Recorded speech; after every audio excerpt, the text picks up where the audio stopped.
Hello, I'm John from Breezecome Home Service. Today I'm going to show you the furnace in my guest house. This is Lennox. It's from the Elite series.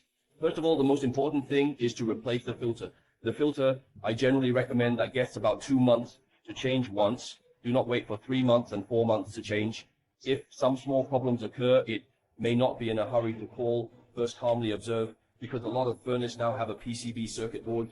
That will show some error codes here. Now the machine is running normally, so when you see this location, it will have some human-machine interaction information. And then sometimes we can check the history of error codes. Then you can take pictures to shoot a video. To record this will also shorten some judgment time for our maintenance master. And then we can do is you can remove the flame sensor.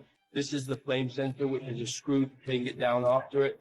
You can take fine gauze paper to wipe a little bit after wiping clean, and then put it back and then put lid back on it. Here is a water pipe. This water pipe doesn't require a license to work on because they are high efficiency furnace and they share the same drainage system with the indoor unit of the air conditioner. However, inevitably, there will be some dirty substances, and over time, the pipe may get clogged. When it's blocked, you'll notice that there is water all over the floor. At this point, it's most likely that the water pipe is blocked. You must shut down the machine and unplug these water pipes.